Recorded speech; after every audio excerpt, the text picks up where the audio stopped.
Always do it on my own, so I gotta get through it. And the only thing I know is to love what I'm doing. Never give up, never slow, till I finally prove it. Never listen to the no's, I just wanna keep moving. Keep my head up when I act, head up, that's a fact. Never looking back, I'ma keep myself on track. Keep my head up, staying strong, always moving on. Feel I don't belong, tell my thoughts to move along. Push myself to be the best, die with no regrets. Live with every breath, see my message start to spread. And I had so many dreams, then you hit your teens. Life ain't really what it seems, try to find out what it means. Always do it on my own, so I gotta get through it. And the only thing I know is to love what I'm doing. Never give up, never slow, till I finally prove it. Never listen to the no's, I just wanna keep moving. Yeah, I put out all this art, it's my only medicine. Yeah, everything I do, I'm just being genuine. Yeah, I'm sick of being screwed, feel my own adrenaline. Yeah, I do just what I do, and I hope you let me in, yeah.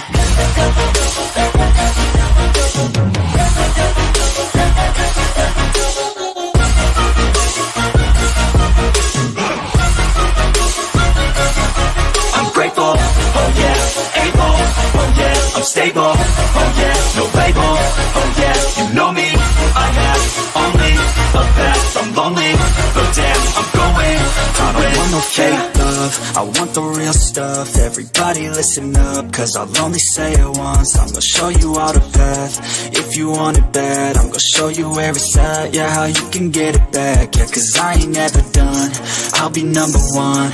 Working hella hard until I get just what I want, yeah. Rises like the sun, yeah, fatal like a gun. Shooters gonna shoot and I'm gonna shoot until I fall, yeah. Always do it on my own, so I gotta get through it. And the only thing I know is to love what I'm doing. Never give up, never slow, till I finally prove it. Never listen to the no's, I just wanna keep moving. Yeah, I put out all this art, it's my only medicine. Yeah, everything I do, I'm just being genuine. Yeah, I'm sick of being screwed, feel my own adrenaline. Yeah, I do just what I do, and I hope you let me in, yeah.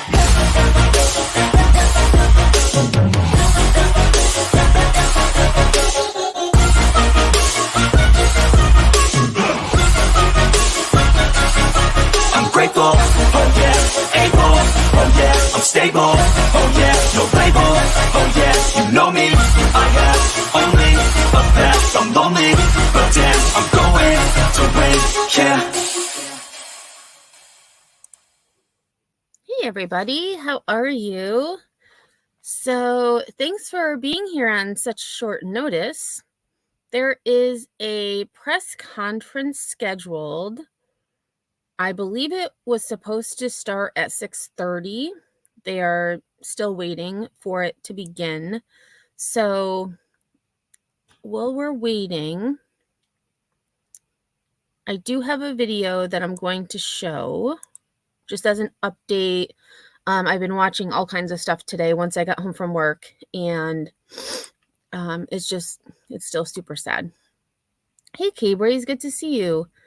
Amac, Sinner, SoFlo. Hey, 10, how are you? Yes, and so I have officially started spring break, and we did receive news that we are also off Monday, April 8th, which is exciting because that is when the solar eclipse is happening, and I won't have to take a half a personal day now because I really wanted to see it. So I have the next, 3, 8, 11 days off. So it should be a really good time. Okay, so while we're waiting for that, this is just a quick video kind of just giving some updates. So as many of you may or may not know, they have moved to the salvage stage of this incident, tragedy, and they are going to start moving parts of the bridge because, again, their goal is to not only open up the river again, but also find those 4 men that are still buried in the rubble. Investigators say they recovered evidence that is helping to reveal what caused the collapse of Baltimore's historic Key Bridge. As correspondent Natalie Brand reports, the search for 4 missing workers presumed to have died in the incident is now suspended after divers recover the bodies of 2 other victims. Federal investigators got an up-close view of the twisted mess of metal and concrete blocking one of America's busiest ports. Just looking at what was a bridge span, 3 bridge spans, that is pretty much gone. Just utter devastation. The NTSB team boarded the ship Wednesday to begin interviewing crew members and recover the ship's voyage data recorder as they try to figure out why the cargo ship Dolly struck Baltimore's Francis Scott Key Bridge, causing it to collapse. It's a mess. And one thing I want to mention is, as I was looking at different videos, some news outlets are actually showing the video of the bridge collapsing. So the cargo ship going toward the bridge and then the bridge collapsing at either 1.5 or 2 times speed. And I'm wondering if that's not why many people are alleging that the cargo ship sped up as opposed to actually slowed down. And it wasn't on the video itself. It did not say, 2 times speed or 1.5 times speed. It was just as the video, they just made it seem like that was the video and that's how fast the cargo ship was going. And I thought that was a little bit irresponsible.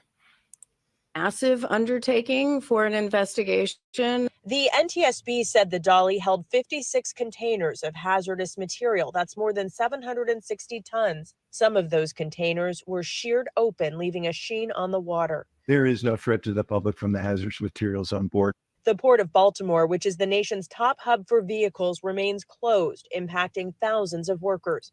Divers have recovered the bodies of 2 of the 6 highway workers presumed to have died after the bridge collapsed. Search teams say there's no way to reach the others until some of the wreckage is removed. Maryland State Police identified the men found as 35-year-old Alejandro Hernandez Fuentes, originally from Mexico, and 26-year-old Dorlian Castillo Cabrera from Guatemala. Among the missing, Minor Yasser Suazo Sandoval, who leaves behind a teenage son and 5-year-old daughter.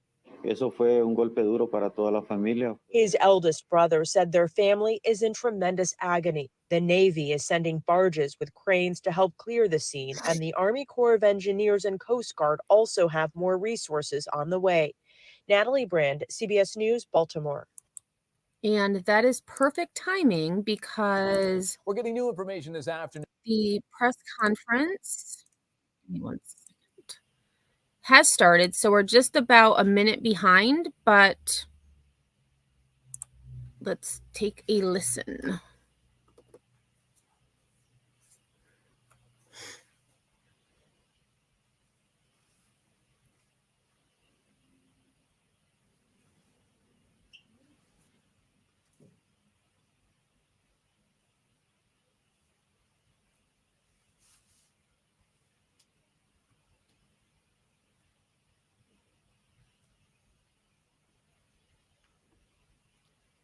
Good evening. And of course, the microphone. Oh, sorry about that. About the families of Dorlian Cabrera and Menor Sandoval, who were recovered and identified yesterday. We pray for all of the victims of the Key Bridge collapse and also all of their loved ones. And our hearts are with their families, and we are so sorry about this tragedy. Nuestros corazones están con las familias.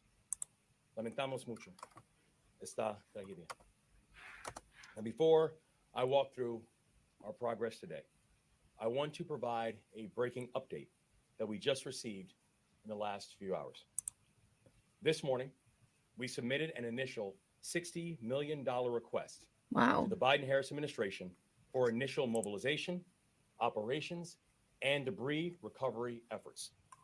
And I can report that as of this afternoon, the Biden-Harris administration has approved that request. We are deeply grateful to President Biden, to Secretary Buttigieg, to our federal delegation, and all of our federal partners. I was thankful to receive a call just about an hour ago from Secretary Buttigieg, and I'm grateful for the way that the administration has continued to lean in and support us.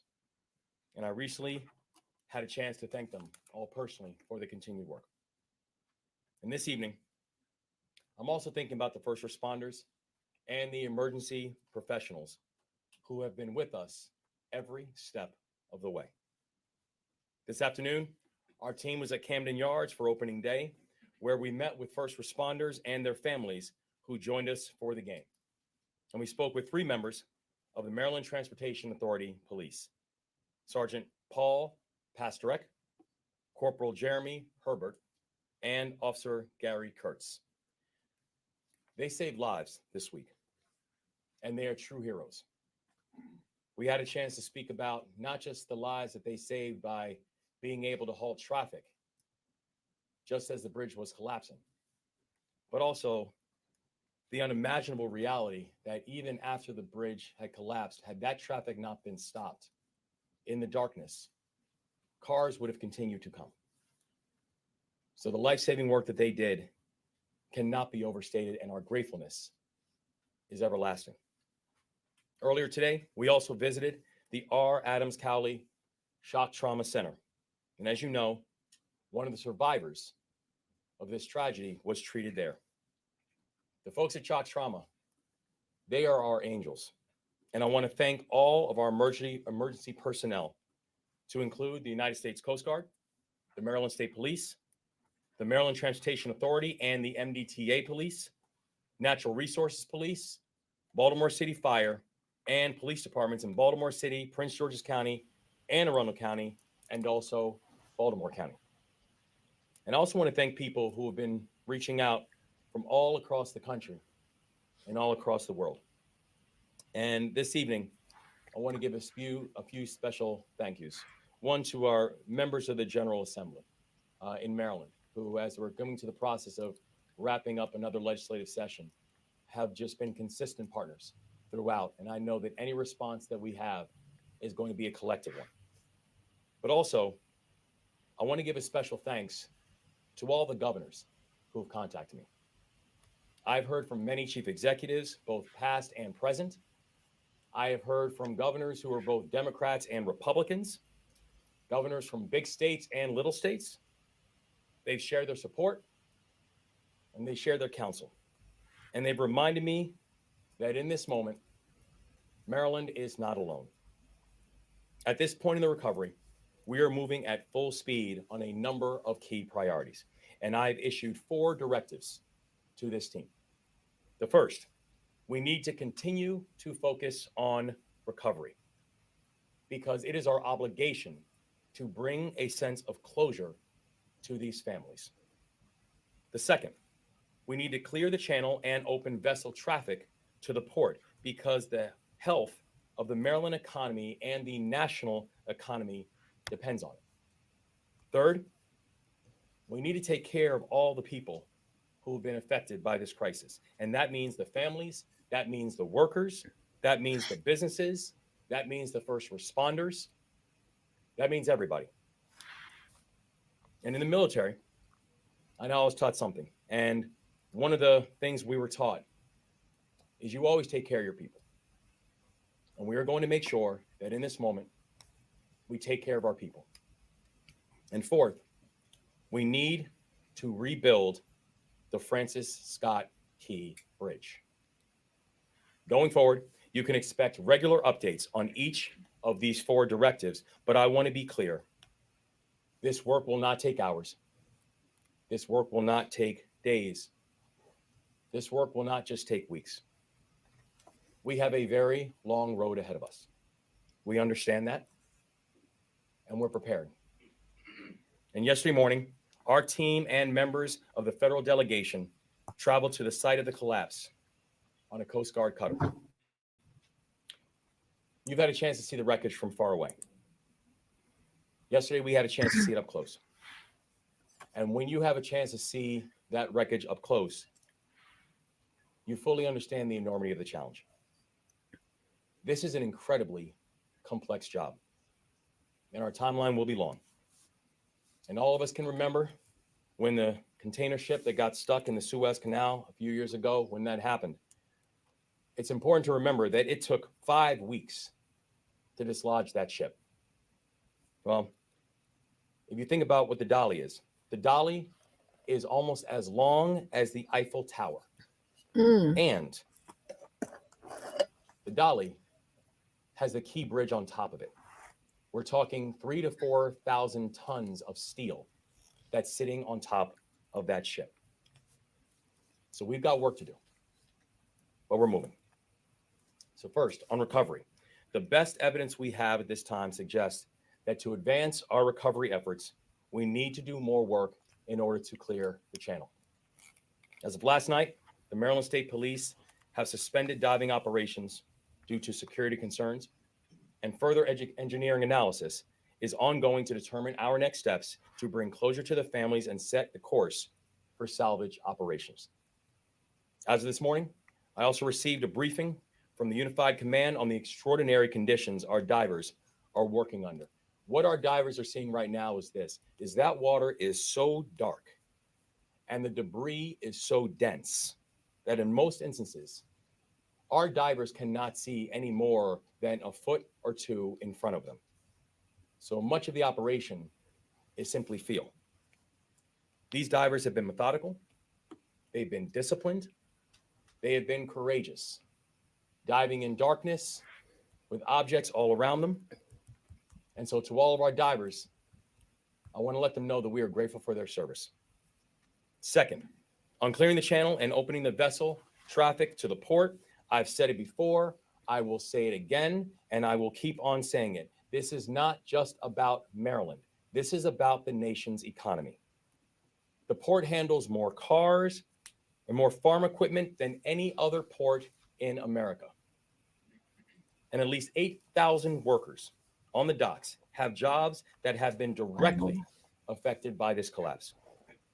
Our economy depends on the Port of Baltimore, and the Port of Baltimore depends on vessel traffic.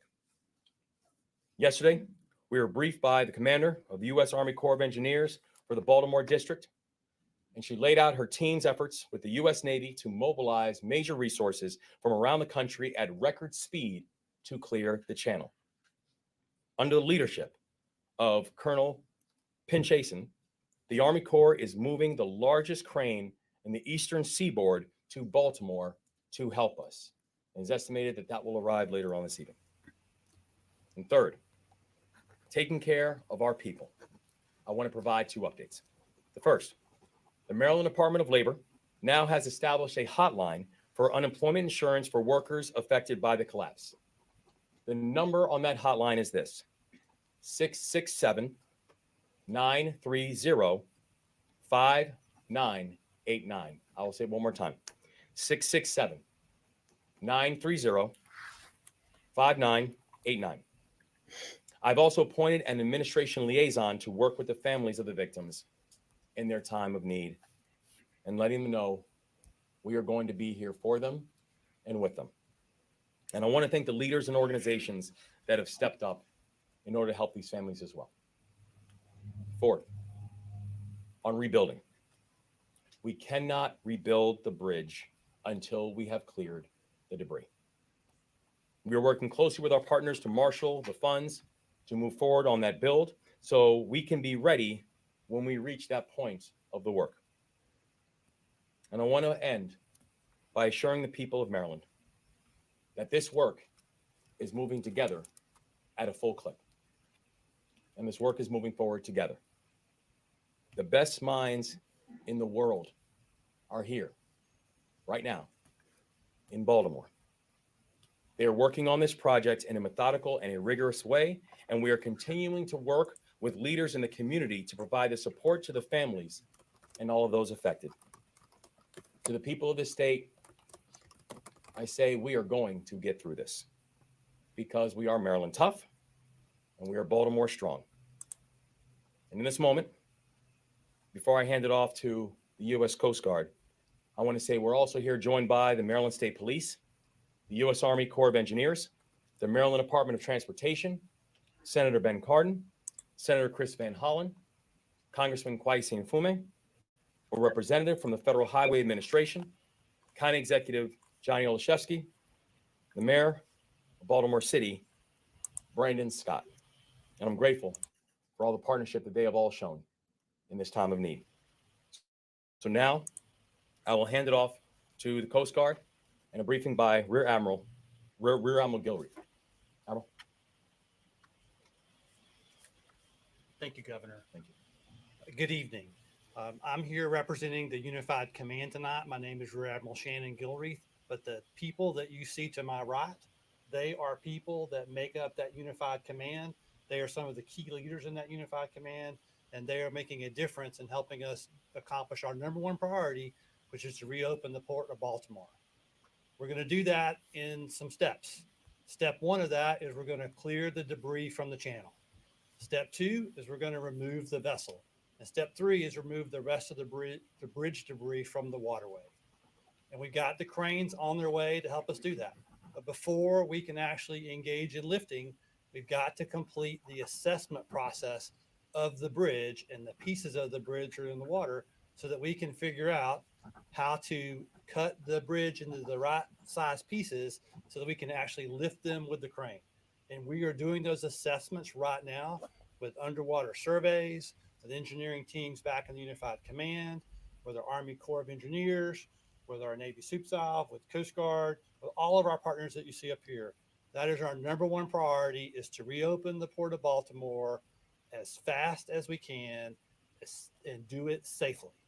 And that's what we're committed to do, and that's what we're going to continue to work towards. Governor, thank you for the opportunity to brief this evening. Thanks, Admiral.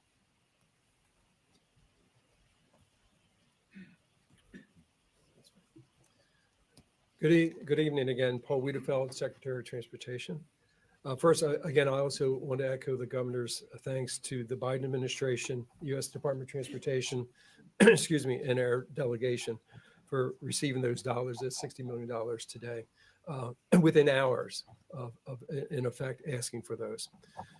These dollars are essential for us to proceed quickly and safely with the debris removal, the demolition, traffic operations, and other emergency needs. We're very grateful, obviously, for the quick response. As you heard, our federal partners are focused on clearing the channel as the number one priority.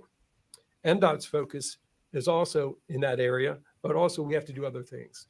First, we got to deal with the traffic implications of losing part of the 695 Beltway. Second, we have to work with the port on the job issues and on their business needs. And then third, we have to start the planning and the design for the rebuilding of the Key Bridge. In terms of traffic, we are already seeing impacts along the alternative routes in our communities. Since the collapse, each day about 15,000 additional vehicles are traveling through the Fort McHenry Tunnel, I-95. And about 7,000 additional vehicles are using the Baltimore Harbor Tunnel, I-895. The bridge was also a crucial route for tractor trailers that cannot use these tunnels, the two tunnels. We anticipate 2,500 of these tractor trailers will use the west side of I-695. We are continuing to evaluate traffic flow in and around Baltimore and across the region and can make adjustments as needed. To help the alternative corridors moving, we have deployed additional emergency response vehicles to respond quickly to any motorists in need of assistance and clear crashes. The second area of focus for us, again, is the workforce support that we're providing to the Port of Baltimore workers. To continue this work in partnership with the Maryland Department of Labor, as the governor mentioned, to identify impacted needs and what we can do. We're also looking at available US DOT programs in that front as well. We also are looking at what we had achieved during the COVID era when we were helping workers as well. And tomorrow we will hold a stakeholders meeting to address business and labor needs with the port community. The third area that we're focusing on, obviously, is the rebuilding of the bridge. We're working with our partners at US DOT. We've had several meetings today to start that process. That will take a little bit longer as we start the planning design of what that will be, and then we will have an ask for funds in very short order there. In closing, obviously, we understand the enormous impact this is having on families, commuters, and the region as a whole. We ask everyone to be patient as you can be, and we ask them to please travel slowly, give themselves some more time so we don't create other issues, particularly for the work that we're doing out there in our highway system. And I can assure you we're going to work as quickly as we possibly can, but we're also going to work safely. Thank you for your attention.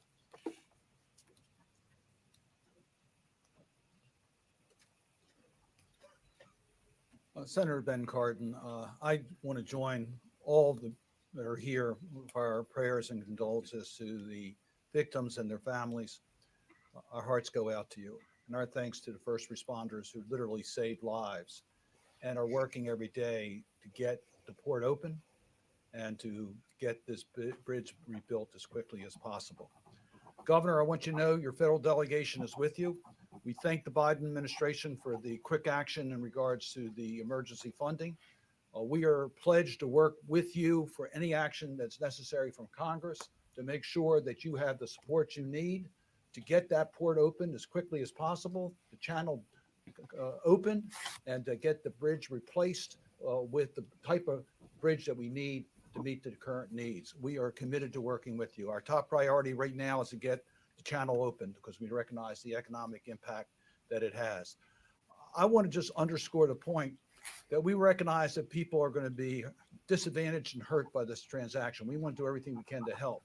Let me just give you one example. We're working with Governor Moore in his office and the SBA administrator to make sure that those small businesses and independent contractors have the full services of the Small Business Administration to deal with their cash needs, as because their business is going to be affected and they may not be entitled to the same rights that employees are entitled to. We want to make sure these businesses move forward. So we're going to do everything to make sure this happens. I just really want to underscore with Senator Van Hollen and Congressman Mfume, we've heard also, Governor, from our colleagues, Republicans and Democrats, recognizing that what happened in Baltimore, a catastrophic event against a critical transportation infrastructure, that we at the federal government have a responsibility to make sure that we give you all the help you need to restore the port and restore the bridge. So we are committed to working with you, that you have all the tools you need so we can quickly open up the channel and rebuild the bridge. Thank you. And let me turn it over to Senator Van Hollen.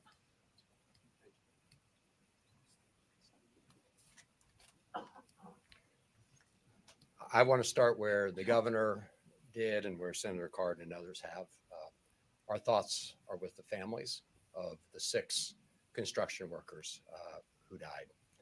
And we will be with them every step of the way. Thank you, Governor, for all the support your team has given to them, and also to the first responders who the governor described in detail the kind of risks they've taken on themselves to undertake this effort. I just want to provide a couple other facts about the federal role, and it's great to be working with my colleague and friend, Senator Cardin, Congressman Mfume, and the entire team Maryland. We are united, and as Senator Cardin said, we are hearing from our colleagues from around the country, Republicans and Democrats. I want to thank the President and the Biden administration, the Army Corps of Engineers, the Coast Guard, other federal agencies have deployed. They've been on site from the very beginning. Secretary Buttigieg was here and remains fully engaged. And the Army Corps of Engineers will cover the full costs of clearing the channel. We all recognize that getting the Port of Baltimore running again at full speed is a priority, given all the jobs that are associated with it, all the small businesses, all the other businesses. And as the governor has pointed out, this is not just a Maryland issue, it's a national and global question. So I'm very pleased the Army Corps will be picking up those costs. As I understand it, there are 32 members of the Army Corps of Engineers on the ground right now surveying the situation. The Navy has been contracting with the salvage operation.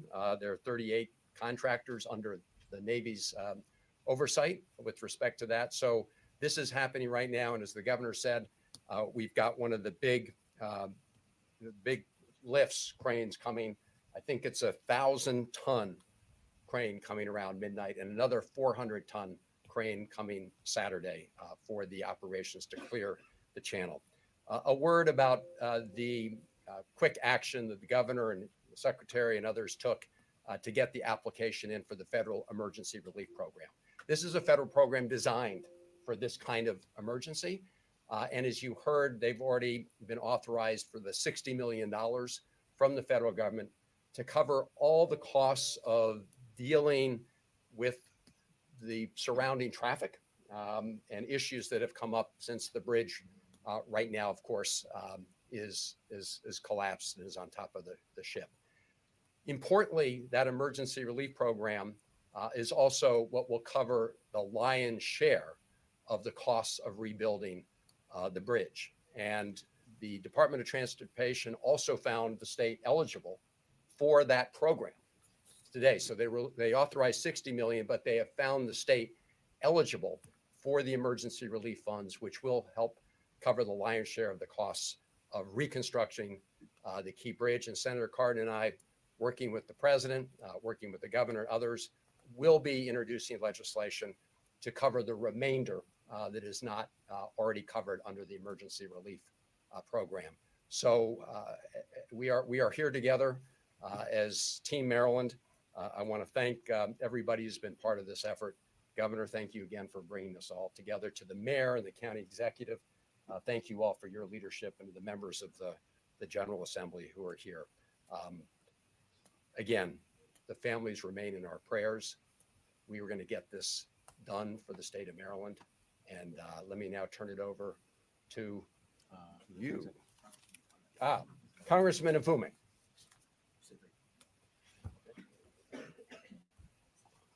Thank you very much, Chris. Governor, I don't know if it's been said enough, so let me just say it, that the fact that you have made this a very transparent process is important, because people all over the country are getting unfiltered, real facts in real time about what's happening. And I think that helps all of us in the process. I'm Kwesi Mfume. This is my congressional district. And Senator Cardin and Chris Van Hollen, the three of us represent just a part of Team Maryland. On this issue, I think it's fair to say that all of Maryland and their congressional delegation is a team, and you've seen some of the statements that have gone out and the one that will be going out. A couple of quick things. The main thing is the main thing is the main thing. So allow me to be redundant for just a moment. These families that are impacted can never, ever get enough of our condolences, our prayers, or our sympathies. It could have been any of us, anytime, anywhere, in a situation that we could not have predicted. So the reason we keep lifting them and asking you to lift them in prayer is because they will never be the same again. Now, as you've heard, the priority here is to clear the channel, to allow commerce to start up again. It is not an issue that just affects Baltimore. It affects supply chains all over the country in every state of the union. And so we are seeking to find a way to bring all assets to bear to make a real difference, to allow that process of commerce to begin again.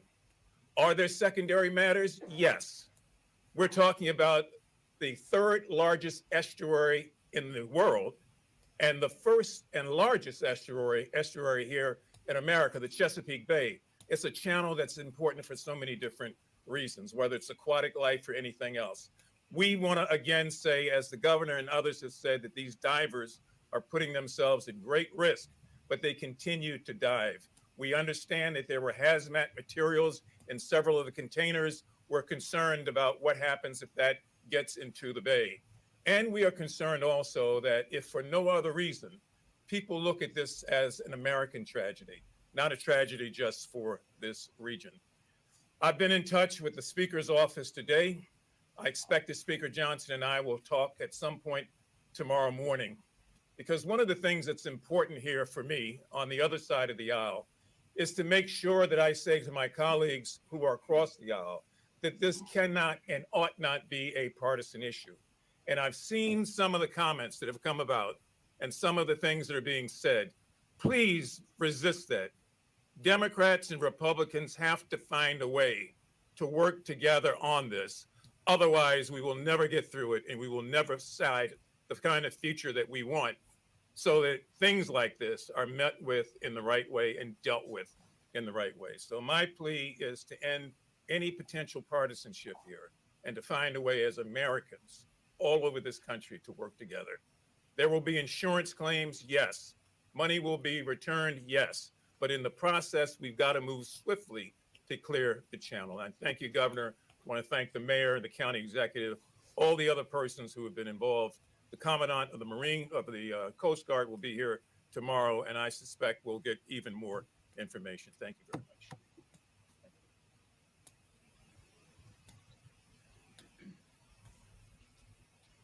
Good evening. My name is Shailen Batts. I'm the Federal Highway Administrator, and on behalf of Secretary Buttigieg at the U.S. Department of Transportation and President Biden, I just want to say, first and foremost, on the infrastructure and side, we'll come to that. But everybody here has begun by talking about people, and I don't think we could have a president who has more empathy when there is loss of life.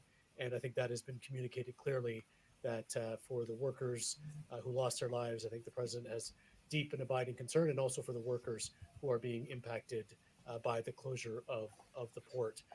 Was up here with Secretary Buttigieg on Monday, touring the site with the governor, the delegation, and it was a really fantastic turnaround of this application for the $60 million. And just to be clear, the emergency relief program that flows through the Federal Highway Administration, this is the program that states will turn to when there are floods, fires, hurricanes, and other disasters, and this fits that category. And so we want to be clear that this is just a down payment, this $60 million. It is not the final payment. We will be here with Maryland DOT and Governor. I have to say that your DOT team, the toll authority team, have just been fantastic, really on top of the game as we work forward with this. The Corps very focused on getting the channel open, and from a DOT and Federal Highways perspective, we're looking at the longer term prospect of getting that bridge rebuilt, because we know that's also critical to the region. So we'll continue to be a partner, and just want to commend all the great work that's gone on so far. Thank you very much.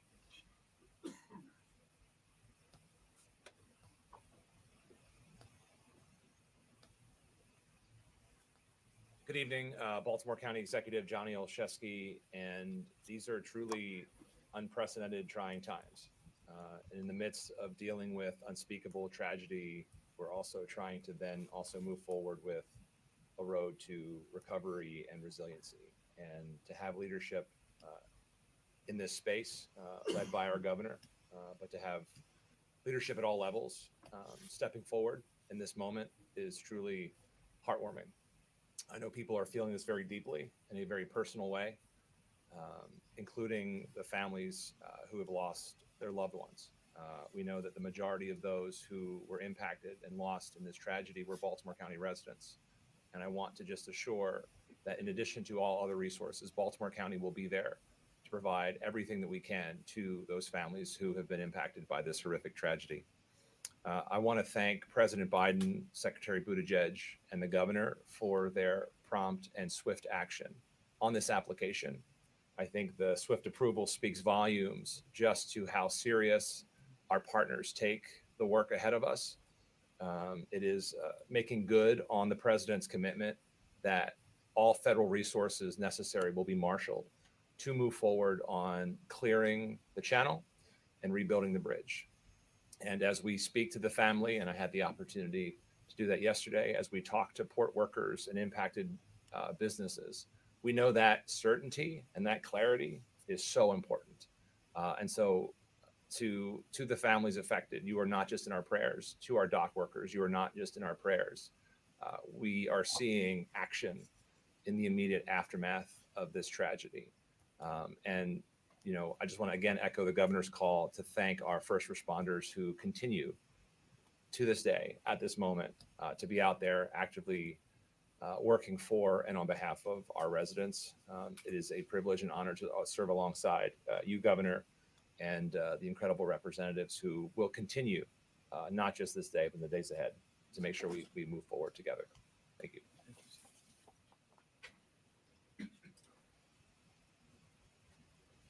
Good evening. Mayor Brandon Scott of the city of Baltimore. First and foremost, our prayers and thoughts continue to be with the families of those who we lost and the thousands of people who are impacted by this horrific tragedy. As you know, both the governor and I were at opening day today. We had time to spend with those heroic members of the Transit Authority Police Department who saved lives by shutting down bridge traffic. I also had the time to spend with some of my Baltimore City fire divers who dove right in and bravely searched for those who we tragically lost. Speaking with them, however, made a few things crystal clear for me. One, the dedication, determination, and selflessness of our first responders should never be questioned, ever. But two, the spirit and greatness of this city and state are in its people, like those courageous public servants. And that is why we cannot be broken. I looked into the eyes of these men who looked death dead straight in the eye and continued to do their job bravely. I didn't see brokenness or despair. I saw hope and determination, just as I see in all the well wishes coming from all over Baltimore and all over Maryland, all over this country for our city and our state to rebuild. Following the recovery of the two victims yesterday, we remain hopeful that in the course of this salvage work, we are able to recover those who remain missing and bring them home to their families. I have directed my administration to work directly with Governor Moore and his fabulous team on any and every effort that must be taken. And Mr. Governor, while we thank our president for moving swiftly, we have to thank you. We know this is a very heavy burden to bear, and you have been leading with courage, with dignity, but also in the right way. So thank you very much. Also, the city is actively working with our partners to help families through this incredible time. The Mayor's Office of Immigrant Affairs has set up a fund through the Civic Fund to provide assistance to those directly impacted and is facilitating connections with local community-based organizations who are providing direct support in case management, crisis support, and mental health to the families. There has been a tremendous amount of outpouring and support, and our team is working alongside our partners at the state and the federal teams, all the nonprofits and businesses and partners to make sure that we are coordinating these efforts to make sure that these families are not overburdened in the toughest time of their lives. We know the value of the Port of Baltimore to our city, the state, and the country. Our residents, everybody depends on it. But our first priority continues to be making sure that we bring these people home. I just want to reiterate all my thanks and gratitude to everybody that has reached out, to everybody who donated food for our first responders, to everybody who just prayed for our city and our state. We appreciate you greatly. We will continue to work together to recover. Thank you. We're going to take questions from the podium and start. All right, thank you. WBAL. Governor, the NTSB is reporting a hazmat leak. The chair herself said she saw the sheen. I know you were out there on the water yesterday. Did you see the sheen? And can you go into detail about mitigation efforts and just what this means for people? Because some people are really concerned about what's going on in the water. Yes, I know of the 4,000 containers that are on the ship. It's been indicated that 56 contain some form of hazardous materials. And when we're talking about hazardous materials, that includes things like lithium batteries, perfumes, etc.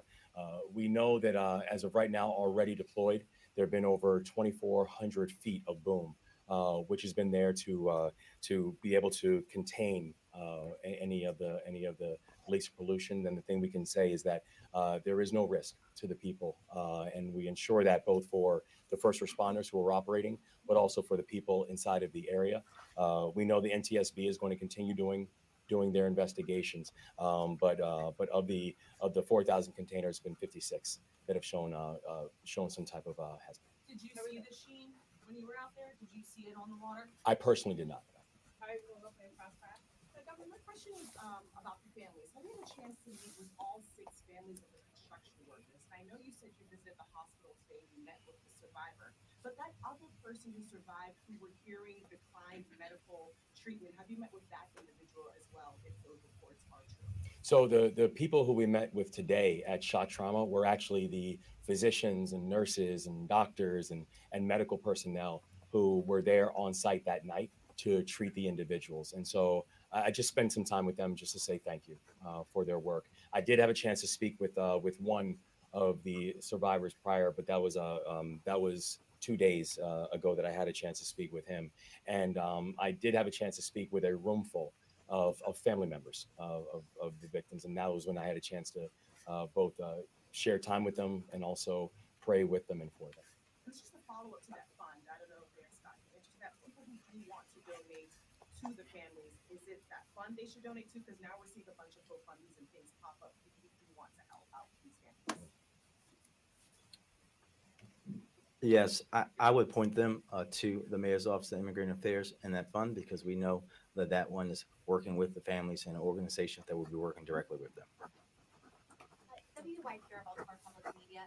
Back to the hazardous materials, there's been sort of some conflicting information, it seems, as to how many, if any, containers with hazards were dropped in the water. Do you have an answer? If there were containers that were dropped in the water with hazards, how many and what is in there? So what we know right now, there are 14 containers that were impacted, and those containers that were impacted contain soap, perfume, and some resin material. So that's what we know. As far as what part of that is still on board the boat, inside parts of those containers, or what part might have gone overboard, I can't tell you those percentages because I don't know those. But we've put in place air monitoring on board the vessel to keep track of any potential threats there. And we haven't had any of those threats from the air come up on our air monitoring. And we've got boom around the vessel to also collect anything that comes off of it. The sheen that I think's been reported, I think has to do with there's a bow thruster on the front of the ship that allows the ship to normally move to port or starboard as it's coming into port, approaching a dock, etc. There's some oil associated with that bow thruster, and we think there were roughly 80 liters of oil in that area. And so we think that's really where the sheen's coming from. But our ability to get directly underneath that is really too dangerous, because that's where those containers are hanging off the side of the ship, as well as the pieces of the bridge that are there. And we're trying to keep our first responders, as the governor and everyone else has set up here, we're trying to keep them as safe as possible. We do not want to make this tragedy for those families worse.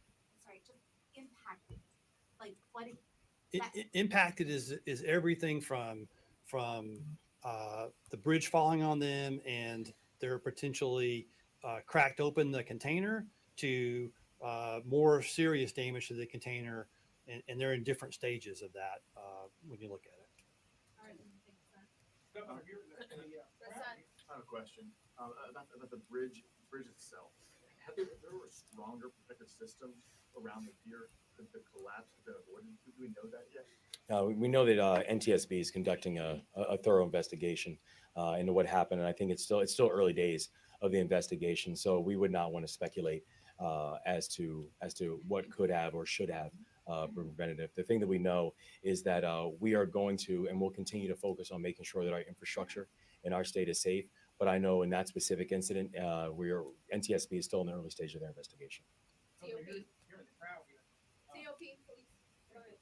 What can you tell us, if anything, about how the construction workers on the bridge learned of what was ultimately about to happen? And separately, can you just give us the exact number of remaining construction workers that are still outstanding at this particular time? Yeah, so the investigation is still ongoing as to how individuals were notified once the initial Mayday call came in. And what we know right now is that there are still 4 individuals who we're still unaccounted for. Fox 45. Yes, Governor. You've already touched on it, and the ball is rolling, and that is certainly good news with the facts and figures of the help that's already here. But from the heart, what do you say to the people of Baltimore in particular regarding what you call this very long road after what's happened? Notably, when talking about how this will certainly affect the contribute people's work and their daily lives. What do you say? I say to the people of Baltimore is that there is no higher priority than making sure that we can return not just a sense of normalcy to them, but also continuing to give them an opportunity to live in a community that is growing and thriving. We have been moving on this literally since the early hours of when the incidents happened, and we haven't stopped, and we're not going to stop. That every priority in terms of how are we thinking about alternative routes in terms of supporting their transportation needs, about making sure that that we're both caring for the families and the victims while also making sure we're prioritizing the clearing of the channels and making sure that we are going to get the port of Baltimore opened and get this bridge rebuilt. And that is our core focus. To follow up, please, with Mayor Scott. Same question, Mayor. What do you say to the people of Baltimore in particular about how are you expecting them to talk? I think the governor hit the nail on the head, Keith. This is a priority for all of us, but what we have to ask our residents is to be patient, because we have to not only do this quickly, but do it the right way so that every T is crossed, every I is dotted, and that we make sure that we are building our infrastructure to be stronger in the most quickest and fastest way. We all understand the importance and will be there to support our residents, but we have to do it the right way. All right, next, Brad Bell. Governor, look, I know you don't want to give a specific time for very obvious reasons. But there's one crane, the Chesapeake 1000 has arrived, talking about other cranes that must arrive. I talked to someone who's in the industry to describe how they're going to cut the bridge in between, so you can pick it up and sweep the bottom and dive it in and put it in the front. Realistically, how quickly can you get this done? Personally telling you, really, it should be a matter of weeks. I mean, what's your most optimistic? Again, I understand you don't want to be hard with that, but what do you think it could really do? There is nothing that we will not do to be able to speed up and making sure that we have a swift and a proper conclusion, and make sure we're getting it complete, and making sure we're also doing it safely, making sure that we're also doing it in a coordinated fashion. And the thing is, if you look at the precedents on this, we understand that this is daunting. This is complicated. It's complicated because of so many of the variables that have been laid out before. And we mentioned before about the vessel and the container ship in the Suez Canal. Just simply moving that took 5 weeks, just simply to dislodge it, right? And what we saw when we went out there on that Coast Guard cutter, we saw a vessel that was almost the size of the Eiffel Tower. If the Eiffel Tower was laid down, this vessel is almost the size of the Eiffel Tower. And the only difference is that it now has the key bridge laying on top of it. This is remarkably complicated, while this is also having a salvage operation with many, many moving variables. The reality is that at this point, there are far many unknowns than knowns. And so the thing that we can say to everybody in our state is that this is a team that is coordinated. This is a team that is not just working hard, but working around the clock to making sure we get to a proper completion. But we also know this is going to be a long and a complicated process, and we are going to not just need people's patience on this, but we want to let them know we are going to get this done. But no ballpark estimate, weeks rather than months for opening the pit. This is going to be a long process because it's a very complicated process. But people should rest assured we are going to get this done, and they can bet on that. We'll go to the banner. Hello, how you doing? Who will be responsible for the rebuild, and what will that process look like? So we're going to actually have a collective rebuild. This is going to be a rebuild that will include our federal partners. This is going to be a rebuild that will include the state and our local partners. This is going to be a rebuild that will include the private sector. This is going to be a rebuild that will include our unions. This is going to be a rebuild that will include everybody, because we understand the complexity of being able to put this up and put it together in the first place. And remember, to the initial construction of the key bridge took 5 years. So we know that we are going to move with speed, and we're going to move with safety, but it is going to require everybody involved in that process. Are there any particular companies that you're referring to right now? No, it's still too early to go through individual companies. I would say Telemundo. Yes, Telemundo 44. Going on this morning, I called with Luis Hernandez's mother. She told me his son wasn't a U.S. citizen, but he gave his life for this country. What did you talk about this, and what your office, mayor office, and executive office could do for these families? So our heart breaks for these families because these families are living a nightmare. They are receiving information, and that night when this tragedy first happened, they received news that none of us would ever want to receive. And so when we say that we stand with them, and when we stand with them, it's both that we are praying for them, and they have prayer angels all around them, but it's also making sure that they know that this is going to be a larger community that will be there for them. And so it still comes back to the basic humanity of this situation. I remember when I met with many of the family members, the thing they most wanted me to remember is that these were fathers, and they were brothers, and they were cousins, and they were husbands. They were people whose families loved them.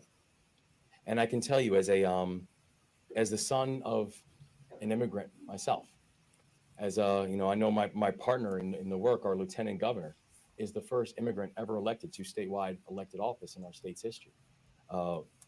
It still comes back to the basic humanity, and our heart breaks for these families. Next question, JP. For the Coast Guard, perhaps, as you think about the families during this salvage process, are you able to identify how many vehicles came down there in the debris tied to the construction crews? I'm going to defer to the state police on that one. They did the diving. Based on this morning's briefing, once we ceased diving operations with physical divers, we sent remote vehicles down there with sonar arrays that were able to plot what's actually down there. We know there's at least one vehicle, larger in size, that is completely encapsulated by the structure, the superstructure of the bridge, concrete, rebar, etc. It's going to take some time to get to that, and it's going to take some time to do that carefully and then to shore that up before we can put divers in there to recover that, whatever's in that vehicle. Thank you, Can you guys all. tell us Thank a you. little bit? Guys, thank you all. Thank you. Thank you. All right, so that is the updates. Not a whole lot, but some nonetheless. So before I go, because the one thing, that's important here is the victims, and we want to, remember them. So this was an article from CBS News, and it was dated today. Families of victims in Baltimore bridge collapse speak out, quote, tremendous agony. One day after the devastating collapse of the Francis Scott Key Bridge in Baltimore, 2 bodies were recovered from the Patapsco River, leaving families of those missing or presumed dead mourning in the aftermath. Divers recovered 2 victims of this tragedy trapped within the vehicle, said Colonel Roland Butler Jr., Superintendent of Maryland State Police, at a news conference on Wednesday. Maryland State Police identified the 2 victims as 35-year-old Alejandro Hernandez Fuentes, who was originally from Mexico, and 26-year-old Dorlian Renail Castillo Cabrera from Guatemala. Divers found the men on Wednesday morning in a red pickup truck that was submerged in water about 25 feet deep. The Key Bridge collapsed during the early hours of Tuesday morning when a large container ship that had recently left the nearby port of Baltimore lost power and slammed into one of its supporting columns, causing the entire structure to tumble into the water and taking people and vehicles along with it. Everyone on the bridge at the time of the collapse was part of a construction crew filling potholes along the span. The bridge had been open to traffic through the night, but minutes before the ship struck that column at around 1:30 a.m., officials said the crew on board issued a mayday call that gave Maryland responders enough time to block drivers from entering the span.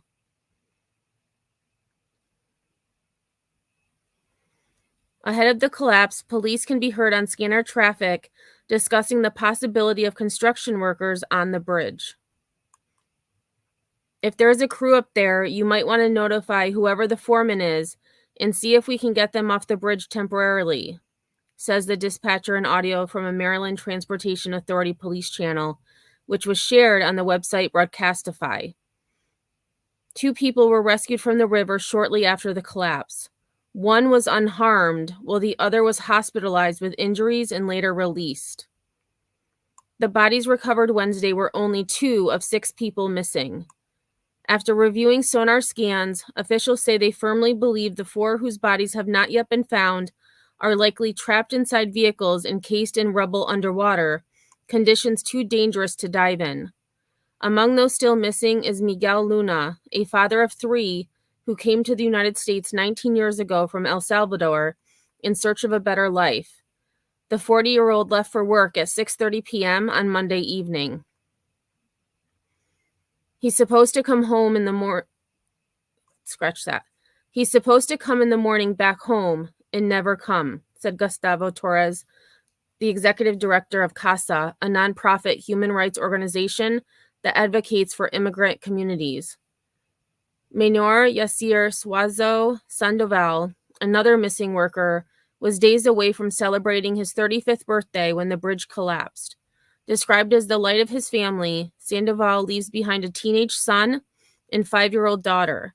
He was identified as a Honduran citizen by Honduras's Deputy Foreign Affairs Minister Antonio Garcia. Sandoval's eldest brother said their family is in, quote, tremendous agony. Father Aiko Walker, a Baltimore priest, has been mourning with the families. They were out there working, sacrificing for their families, and unfortunately, they may have paid the ultimate sacrifice.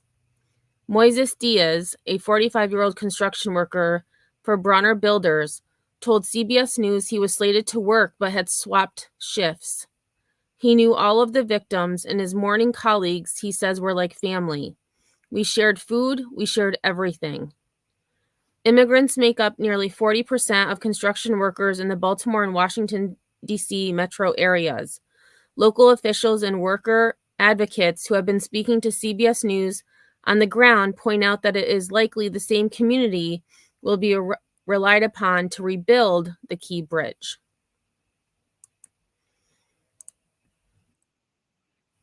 And there's just one more video that I'd like to share. And again, this is regarding the victims. So again, this is from, I think this is CBS News as well. CBS News has been doing really great coverage, in my opinion.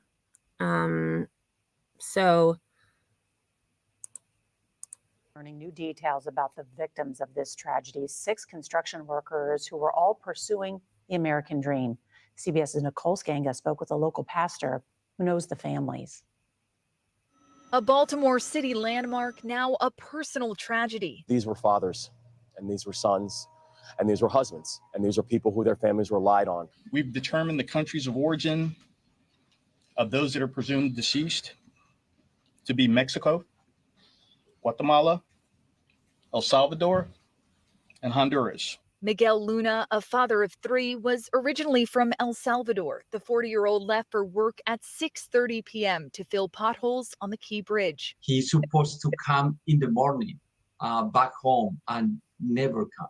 Menor Yasir Suazo Sandoval would have celebrated his 35th birthday next month. He believed in giving back and donated to a children's soccer league in Honduras. His brother prays his body is found so they can bring him back to be buried. We know that they were hard workers. We know that they love soccer. We know that they love, their families and the community. Jesus said, call no one good, but these were good men.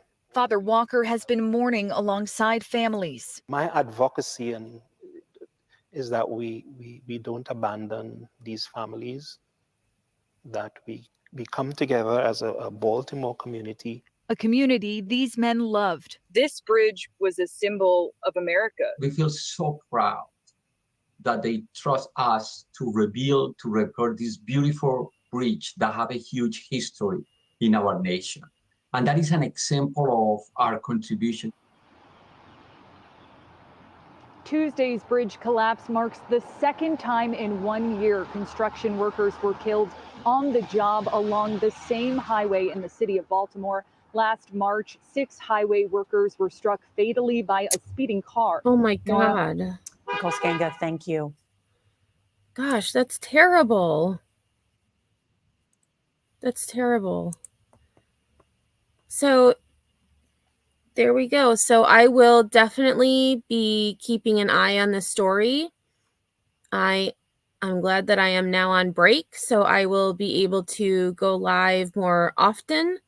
And I will be also working on some videos or shorts, so definitely take a look out for them. And I have scheduled Words on Stream for tonight. We're going to try a late night one, for me anyways. So that is scheduled for 9:45 p.m. Eastern time. And I have also created a take 2 because we know Words on Stream for some reason doesn't like to work the first time. So, hey, Cool Gamer, thanks for stopping in. Yes, Sunnyside, this accident is being felt all along the river. Prayers for all involved. I agree. So I hope you all have a great rest of your night. If I don't see you later, hopefully I do. But if not, have a great night. And until next time, I'll see you all on the flip side.